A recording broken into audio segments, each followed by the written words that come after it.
கர்த்தருடைய பரிசுத்த நாமத்திற்கு மகிமை உண்டாவதாக. இன்றைய நாளிலும் கர்த்தராகிய ஆண்டவர் நம்மளோடு பேச இருக்கிற வார்த்தை யோவான் 20வது அதிகாரம் 19வது வசனம். வாரத்தின் முதல் நாளாகிய அன்றைய தினம் சாயங்கால வேளையிலே சீஷர்கள் கூடியிருந்த இடத்தில் யூதர்களுக்கு பயந்திருந்ததினால் கதவுகள் பூட்டப்பட்டிருக்கையில் இயேசு வந்து நடுவே நின்று, உங்களுக்கு சமாதானம் என்றார். ஆமேன், ஹல்லேலூயா. அதாவது ஆண்டவர் வந்து மரிச்சிட்டாரு. அவரை மரித்து யூதர்கள்லாம் என்ன பண்ணிட்டாங்க, அவரை வந்து மரணத்துக்கு நேராக ஒப்பு கொடுத்து சிலுவையில் அரைஞ்சிட்டாங்க. அரைஞ்சதுனால அவர் இறந்துட்டாருன்னு யூதர்கள்லாம் வந்து என்ன பண்ணுறாங்க, யூதர்களை பார்த்து சீசர்கள் பயப்படுறாங்க.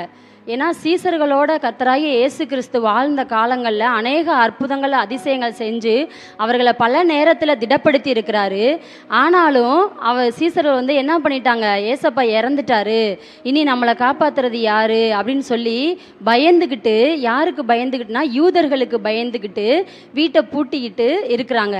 அந்த வேளையில் கர்த்தராகிய இயேசு கிறிஸ்து வந்து பயப்படாதீங்க, உங்களுக்கு சமாதானம் அப்படின்னு சொல்லி சொல்கிறாரு. இன்றைய நாளிலும் கூட நம்மளுக்கு பல நேரங்களில் ஆண்டவர் நம்மளோடு பேசி பல காரியங்களில் பல கலக்கத்திலிருந்து நம்மளை விலக்கி பாதுகாத்தாலும் நம்மளுக்கு பல நேரங்களில் பயம் வரும்.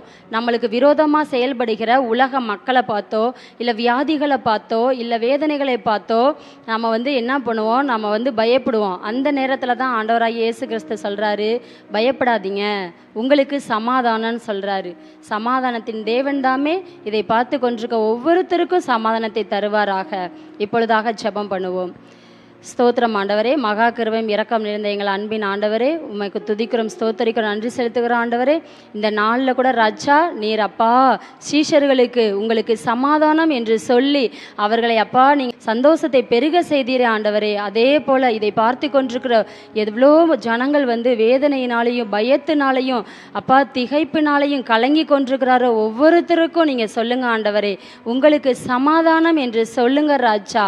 நீர் அப்படி சொல்லுகிற தயவிற்கு நன்றி செலுத்துகிறார் ராஜா.